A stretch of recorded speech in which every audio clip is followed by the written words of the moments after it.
how you doing? Ray of Sunshines. I am your girl, Talisa Ray, lifestyle coach. We are reviewing Ready to Love, season number 3, episode number 8, Fanning the Flames of Love. When I think of fanning, you know, I think of things that are going to ignite, spark up, get bigger. Not necessarily be put out, because that's kind of what I got. If it's your first time visiting my channel, definitely click the subscribe button to become a ray of sunshine. So this week, Tommy has them all gathered collectively in like the bar, family, hangout kind of area.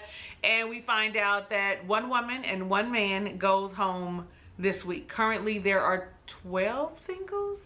So we'll be down to 10 by the end of the review or the episode or whatever.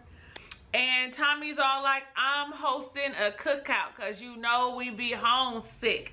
And he's like, Chef Edwin, Chef, are you down? So I'm thinking that the chef is going to be cooking. We going to see some of that? We didn't see none of that. I might as well just say that now. We didn't see none of that, and I was a little disappointed by that. Listen, the first thing we see after that is Calfani and Adriana sitting down enjoying them a lovely breakfast. But you know, the producers is real messy how they have Anthony and Denise set up behind them so that Denise can have them in her purview. And before they even pan to her face, you could see in the background, honey, she is like staring at them and not paying attention to her date. She's concerned about what's happening over there with her man and Adriana when she should be focusing her attention directly on Anthony, okay? Like, well, she can't help herself. You see her with an attitude, child. Listen, it's too much. So we see her in the confessional and she says, well, you know what, two could play that game. What game are we playing? Because you are no longer interested in Anthony is what it appears, and all your focus is on Calfani, and all Calfani's focus seems to be on Adriana.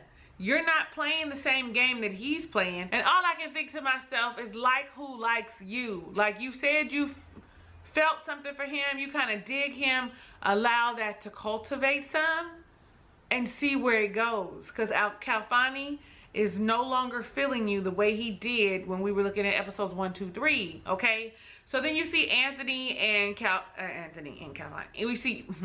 You see Anthony and Denise walk, you know, go for a walk and have a conversation. And this is where she's all like, two could play this game. Calfani is not even concerned about what's happening between you and Anthony. He's doing what people do and focus their attention where they are.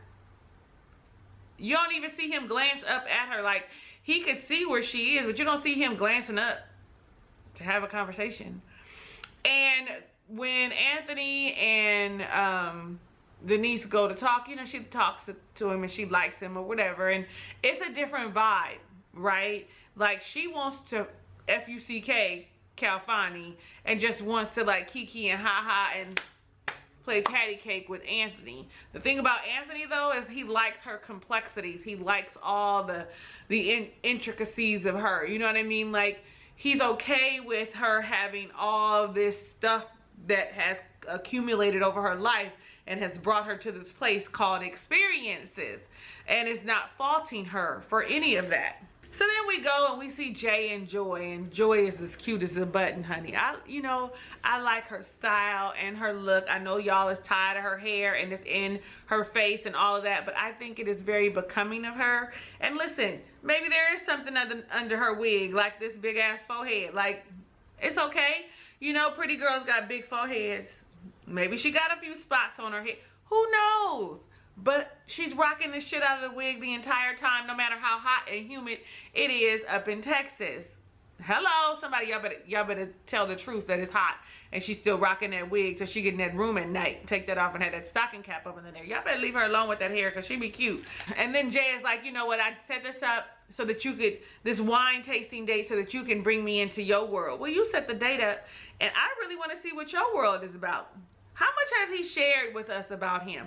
How much do you know about Jay actually? Y'all let me know down below in the comments, because for me, I'm feeling like I don't really know a lot about him. Honestly, I don't know much about Joy either, except for that she's done a lot of self-work, a lot of shallow work, like leaned into the shit, had some therapy. Like, How much do y'all know about them? Let me know down below in the comments, because sometimes the way my memory is set up, once the episode is over, if it's not impactful, I don't remember. So they start tasting the red wines or whatever, and Jay is like, so what kind of wine would I be? And I'm gonna tell you something about Joy. Joy has a very silent, very quiet sex appeal about her, okay? Like very subtle, very feminine. Like I was all in, like, okay, tell me what kind of wine I would be too, girl. Cause she hit him with, you'd be a full-bodied red wine with hints of chocolate and sweet. You'd be vintage. You know, I was like, yes to all of that. Like, tell me what kind of wine I am. Honey, taste me. And I don't even like women, but that's how I was feeling about Joy. I was like, okay, boo. That's what's up. So then the table was turned, and she said, well, now that you know a little bit about wines and you've tasted, you know, some wines, what kind of wine would I be? And he was like, Afrocentric. And so she was helping him. You mean like South African? It's my favorite wine. And she was like, you know, the kind where there's only 12 of them. And he was like, you know, the kind that's only 12 of them that have been put out. And she was like, no, one of a kind. And I was like, no, why would you say 12? I'm a one of a kind type of woman. Like, he seems to always put his foot in his mouth one way or another. Wouldn't you agree? So, you know, oh, sexy Joy, honey, sexy, sensual, low-key seductive Joy is like, now that you've tasted these, let's see if you can figure them out. Let's have a blind taste test. Baby, close your eyes. Honey, I was like, oh, did she just sit on his lap? She did. She sat down, honey, and was like, you know, you can see she thought about it for a second, but was like, fuck it, and tasted it. And he got it wrong, and he was like, well, you know, what do I have to do? And she was like, a kiss. I was like, a kiss? She did. He got a little kiss on the cheek on this side, and then a little kiss on the cheek on this side. And honey, she turned towards him and leaned in for that kiss in the mouth. And the one thing I can say is Joy know how to kiss, okay? You can see, first off, Jay's lips were swallowed by hers. Like, he has those little thin pencil, you know, Eurocentric lips. But honey, she came in and scooped up with that bottom lip. I said, see Joy, you playing with these people. That man, I wrote down, she's really into him. She likes him a lot. And now I'm ready to see them. Like, I'm sure that they have conversations. You know, we heard last week that they laugh and talk every night, right? Before bed or whatever they do out in the common areas and stuff.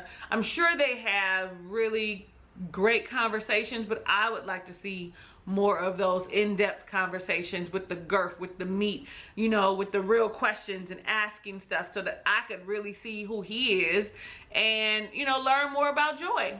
So then we see Adriana and Rasheed. Okay, Rasheed's like, yo, listen, I'm about to get my girl. Let me get my girl and take her out on a date.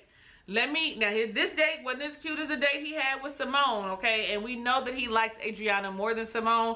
And so I'm kind of like, I wish he would have reserved the date that he did with Simone with Adriana, knowing that he really digs her, right? But they did a little cute little kind of photo shoot. He was like, I got some Polaroid like film or whatever for us to take some photos.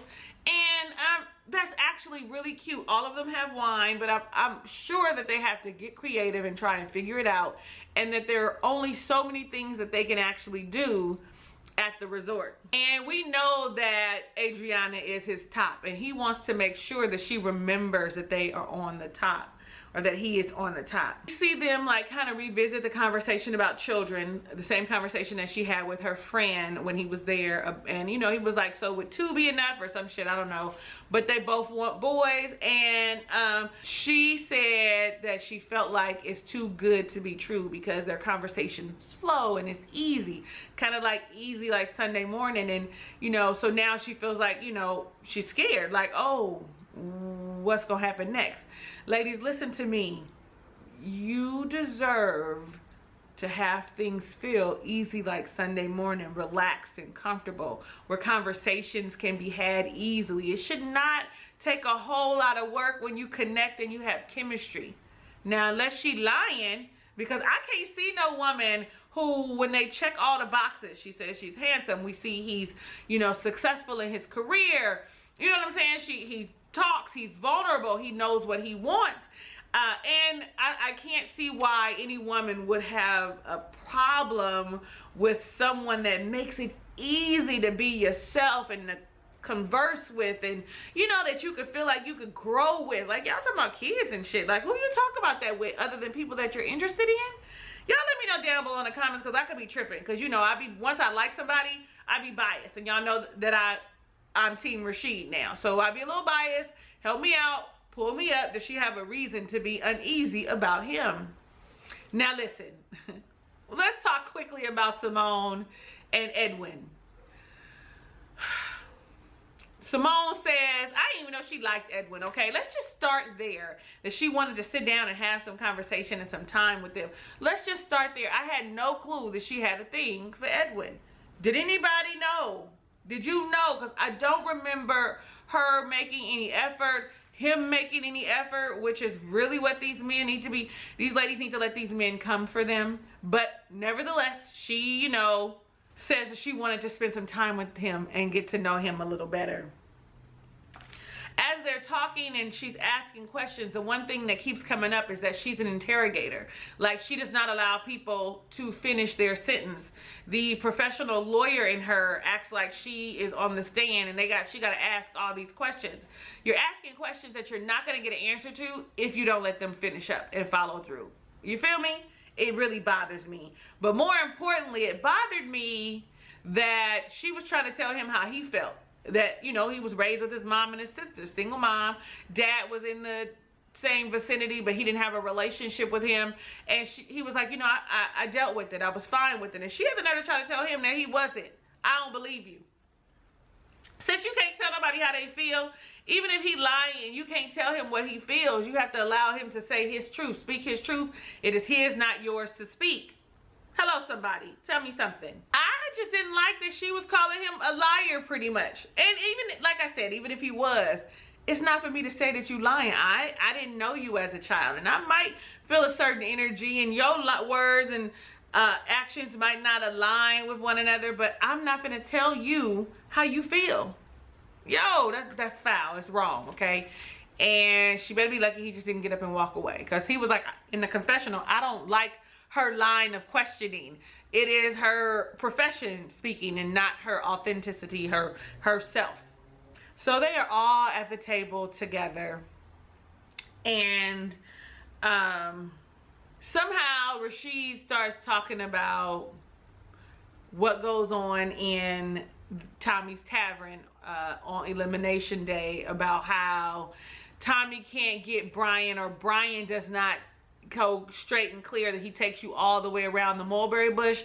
Now, I'm one of them people that don't feel like that kind of stuff should have been taken outside of the lounge, right? It should have stayed in there, because it kind of throws him under the bus. Even though I'm not a fan of Brian, I feel like you putting him on the spot like that also allows the ladies to be like, oh, the fellas see as well, and now, you know, if we're gonna put somebody up, it's gonna be Brian. That's just my thought. Though I don't like him and I agree with him, I just think that the whole not getting the full answer, all of that stuff shouldn't have been talked out amongst the ladies. You know what I'm saying? Like, he asked if it was stronger or weaker, so it was and I said it was streaker. Now, I believe that Brian said that himself, but it was out on the table, and him not really communicating well, he just gonna talk too. Like, he does not exude the level of maturity or communication skills that would have him be able to navigate a situation like that. Like, I don't know, that's just my thought. As he's talking and the people are talking and the men are talking about his personality and the women are chiming in, you see Alex kind of looking at him like, Last week did it for him. That's why she don't like him no more, child. It was last week. Last week did it. It's a wrap. We see her talk quickly in the confessional, and she says, you know what? I hope that people don't think that I am Brian's girl. I feel like I shot myself in the foot by just focusing on him, knowing that right now we're in the place that I don't kind of like. So then they do these raps, right? And, you know, the raps is kind of, you know, Joy did good. I don't know what Brian was doing.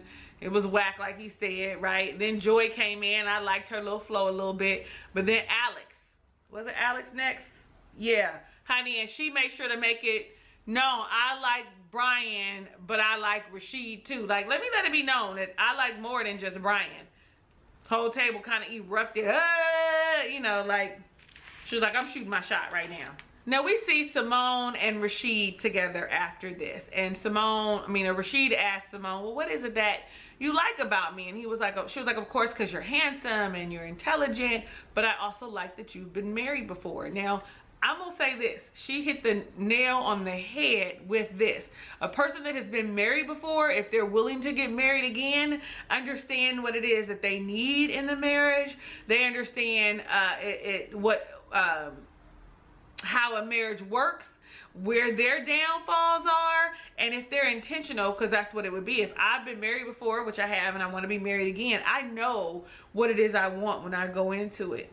So it seems to be a little more purposeful, could be more successful, but we know when people be married 3 and 4 times, some of the people did not do any work, okay? But the fact of the matter is, if you're doing it again, especially if you've been divorced, I'm a widow, right? Kind of a different thing. It wasn't by choice, but I learned some stuff. You realize that if he's saying it again, that he's really prepared and that he really does want to love. And so I'm gonna give Simone that. Now we see Edwin and Joy together, and they're walking down the little bridge, and I don't know if Edwin is trying to be deep or trying to be open and vulnerable and show who he is, but I really feel like he is doing himself a disservice at this particular point. You know, he's like, oh, you know, he wants to, you know, I guess, her to know that he's in touch with who he is, because he gets up and he took this walk and he went out, you know, and stood and faced the sun, and, you know, he just got everything going on in his weight, and he just cried because, you know, I have PTSD. Like, you continuing to talk about it to a woman like Joy, who has done some work, some serious work to be a better person, it's not a good look. Like, you want to be vulnerable and show, you know, listen, I'm in touch with all this stuff and I'm in tune with all this stuff, but when you sit down and talk to her, she said, you know, you might really, you know, need to do the work to heal from the PTSD. Really do the work and address the issues that you have. Really do the work. In other words, sir, like, she ain't seeing that you ready to love. Especially because you keep bringing it up. I don't know which one of y'all said that he needs to stop leading with his trauma stories. He does. He does. I don't know. Like I said, I don't know if he wants to be deep, if he's trying to be vulnerable, if he's trying to show that, you know, he's got a sensitive side and that he can open. I don't know, but it ain't working, bruh. It's not working. So now you see Winter and Anthony, and they're having a conversation, and Jay walks up and he makes a comment because remember Winter said, I want you to come up and talk to me and interject in the middle of, you know, show me that you want me, right? Come for me. And so he tells Anthony, how come every time I see you, man, you with my girl, you know, and gives her a hug or whatever. And Winter is all like, Anthony isn't aggressive enough. I wanted him to say, I'm talking to her. Like, that could wait. Now see, listen, since I don't know if I agree with that, you want one of them to come up and interject, and you want the other one to be like, hey, yo, wait. Sort of like to have like a little battle, a little tug of war for you. They're really kind of being amiable, right? Knowing what the process is. Men are probably a little more logical and rational when it comes to this kind of thing. In addition, I feel like they aren't in the stage of possessiveness, you know? Nobody wants to be a piece of property, but like, in the real, this is my girl, like, I rock with her, I fuck with her for real, I like her. Like, they not in that space like the women. We are emotionally driven, and so that's why it's quick for Denise and everybody else to be looking like, I like him, but I know somebody else likes him too, or whatever. Men, they aren't there. They aren't there until they've claimed you as their own. I know have some involvement. Maybe that's better. have some real chemistry and connection and bond with you, right? Where then they feel like I need to protect and this is mine and hold up, swole up, kind of like that. Yeah, okay, I think that might be better. So Anthony asks Winter, what is it that you want in your household or in a relationship or in your marriage? I don't remember what the verbiage was, but she said, I want a peaceful household with a lot of honesty and a lot of trust. I think that's reasonable. I know I want mine to be my friend. You know, when you think about what you want in your relationship, I want us to be friends. Think about you and your good girlfriend and how they accept you with everything you are, your flaws and all, that you can cry to, talk to. When you get mad at each other, y'all mad, but y'all come back together, you rectify it and move forward. Now, of course, it's not gonna have that same like you and your homegirl vibe, but that's the vibe, because when I love you as a friend, I accept all of you, and it's unconditional. It's just my thing. We look at a intimate relationship different than we do a friendship, which is always kind of like a little weird. Like it should be a friendship. Because I take you with everything you have, right? I don't know. Y'all let me know down below in the comments what type of relationship, what is the foundation of the relationship you want. Let me know down below in the comments. Anthony's top is Denise and Winter. She asked Anthony if like he's afraid of love, and he says, you know, he's not. Also, maybe that, I think it's just like he gives like the vibe of apprehensiveness or caution, but Winter says that she's willing to jump off a cliff for love now. Like she says she no longer has that fear because she realizes that she can bounce back from anything after her divorce. It's a thing. It's a thing. Like that's, I commend her for that, because a lot of women become bitter. I'm one of those women that tell people you shouldn't be bitter. Like, heal from it and don't be afraid to do it again. That person may have been the wrong person, but the right person is going to come along, and if you don't just dive in and see what it is and see if it's right and enjoy what it is and hope it cultivates into something great, you might possibly miss out. Jump in head first. I'm in.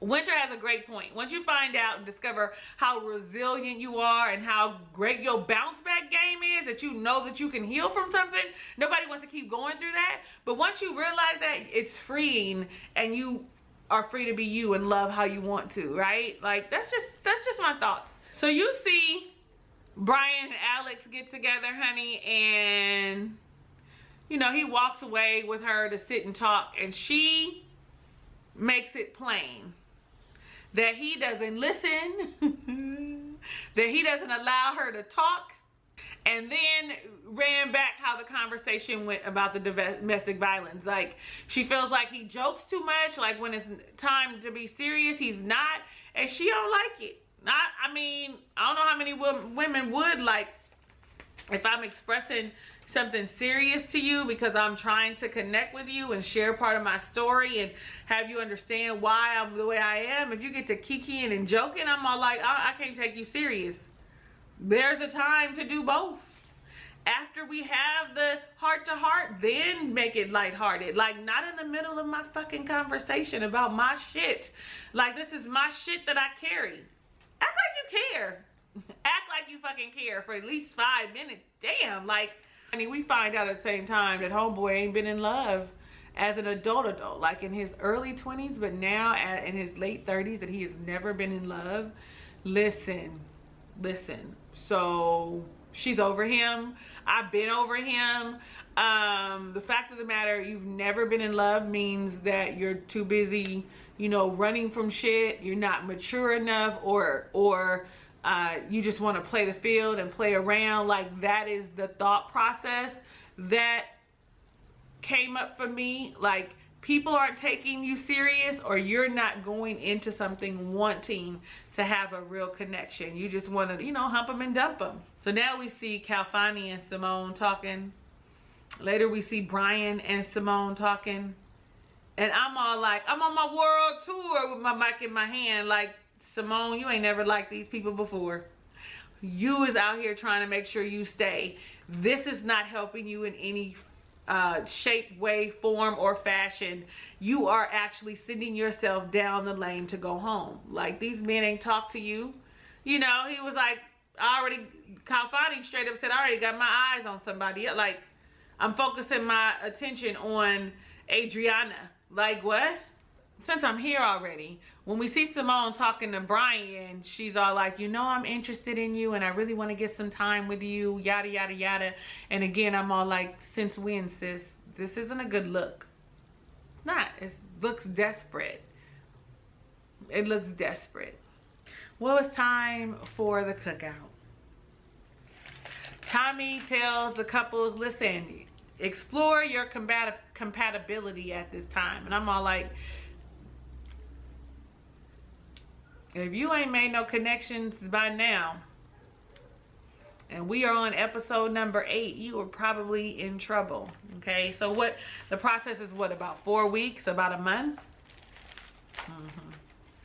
So Tommy says, I want to holler at Anthony. So he hollers at Anthony and he asks who he feeling, and we know that it's Denise and Winter.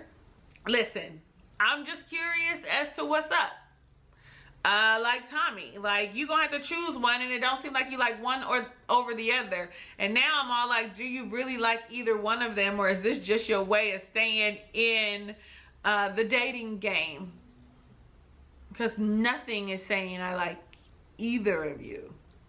We're just having conversations and asking questions, and I really wish we would see more. We could see more. Like, how many episodes is this? How many episodes of Ready to Love is it? Anybody know?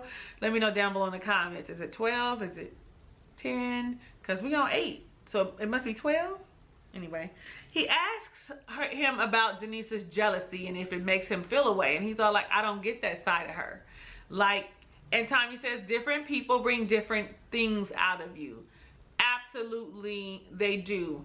And Denise's jealousy is being brought out because she really, really fucks with Kalfani. She really, really likes him and really, really feels threatened by Adriana. That is why we get to see her jealous side, or her possessive side, or her the boy is mine side when it comes to Kalfani. Like, she's just entertaining Anthony just for entertainment's sake. And I said it last week. And Tommy repeated it. A woman likes to be chosen. Choose me. Come for me. Come get me because you like me, because you want me. Like, and I told y'all ladies that that's what they do. And if the man is not coming for you, let him go. Because I'm sure even if his personality is an introvert, even if he is a little shy, they make their way to you. And if he's not making a way to you, then he is not really into you. Even in our non-traditional society kind of thing, innately, they're coming. Be coming. Okay. That ain't even what they say, is it? So Anthony decides, you know what, I'm gonna go holler at Winter. I'm gonna pull her to the side over by the bar, and we're gonna have a conversation. And he starts talking about how he likes both of these women and that they're both good women. And Winter's like, hold up, swole up, hold up. They don't love you like I love you. I don't want to hear about no other woman when you talking to me and you coming to me and you telling me, you know, your decisions that you have to make. I want to hear about me. Talk to me about me and how you feel about me, which is also how you know that he doesn't like either one of them, because if he did, the conversation would look differently, it would sound differently. And I just absolutely loved Winter's face the whole time, though she continued to smile. You could see in her face, like, you got to be fucking kidding me. I know you lying. Like, you could see that she was like if you don't get it together and come correct, you know, I'm sorry that you don't know which way you want to go, but that ain't my problem. And I want you to come for me. She wants an alpha male, okay? The kind that is going to declare that I want to be with you. And there's the word I needed earlier, declaration. That he's going to declare that this is my woman and I want to be with her, and it's no questions about it, period. He respected that, you know what I'm saying? He respected it. You saw Alex and Tommy talking. Tommy wanted to holler at Alex and was like, how you feeling about Brian? What does that mean? Indifferent? All of that. Indifferent. All of that. All them sounds. Arms. Y'all know that means indifference. I could care one way or the other. He could go. It don't even matter. She kind of just said the same thing to him about him not talking, you know. And also how she didn't really want to hold him like in a box and say that this was a thing about him or that was a thing about him. That she was trying to give him the benefit of the doubt. You know, based on past relationships. But Tommy makes it plain and tells her, listen, if a man wants to change because he loves you, he will. He won't need your help. He won't need no assistance. He won't need no time. He's going to make the effort on his own. Fellas, so what you think? Because when I think change, I don't think like changing who they are essentially, but I think accommodating, right? For example, my late husband and I would have conversations and I would tell him how things would make me feel. If I didn't like a certain thing or I didn't think a certain thing was right, you know, in the moment, he'd be like, you crazy, whatever he was saying, you know. But later on, after he thought about it during our conversation, he would be like, I heard what you said. And I would actually see him implementing changes for the benefit and the sake of our relationship. If you could make an accommodation, you can compromise, then that's something that they do. It's not necessarily a change, but it is for the betterment of our relationship. Fellas, y'all let me know what you think about that whole change dynamic, because women do be thinking they could change these men.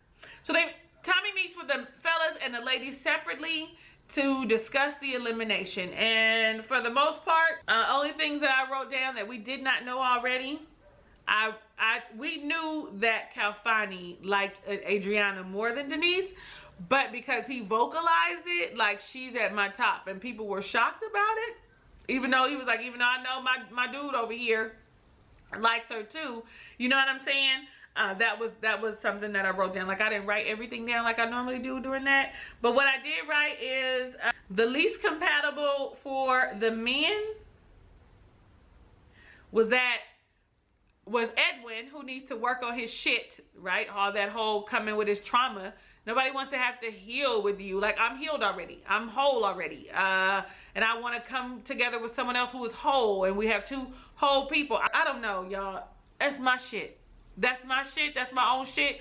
I don't mean to project that on y'all, but I want you to be whole before we get together. I don't want you to I have to help you, you know, heal because I'm a coach. You know what I'm saying? Like, I don't want to do that. I don't want to do it. And it's just what it is, man. Then you have Brian, because he jokes too much. He's immature. He doesn't take things seriously, and he doesn't understand how much of a problem that is for us. That is out of Adriana's mouth. And then the women, you see the Simone is at the bottom because she's leading with her professionalism, and she's on a world tour with her mic in her hand. Like, nobody wants that. Brian was like, it was like because of the time, and it was time for elimination, that she felt it important to express her feelings about us, right? And then Denise, which I was like, again Denise? Even though I did, let me just say that Calvani said he noticed that after having the conversation with Denise that she has changed and she's not doing the same thing that she was. That's because she over here tit for tatting, okay? Because in the inside of her body, she boiling, okay? Calvani, evidently she's doing a good enough job to fool you. Aha, fooled you, because that's what we do in Pomona, fool. I left her. Like, because I know I saw that she was still boiling in the inside, and I'm sure y'all saw that she was still boiling in the inside. So this was a little different how they eliminated them. They were all together, so they didn't do the like split everybody together and y'all finna get called out in front of everybody and we gonna have to do it ourselves. Alex was up first. Very poised, very graceful. Said that the women had decided that Brian isn't going to apply any of the recommendations that they had for him the last time that he was up on the chopping block. So because he did not implement anything or hear anything that they were saying, that he wasn't ready to love. And then she followed it up with how she felt. Like, I never went around and said anything different about our relationship. I always said that what it was, and that in this last week that we were in a place of indifference. I mean, I thought it was very gracious. You can see she was a little nervous and on the spot, because I'm pretty much breaking up with you, Brian, right now when I'm telling you that these ladies don't want you. Because I'm one of the ladies that don't want you.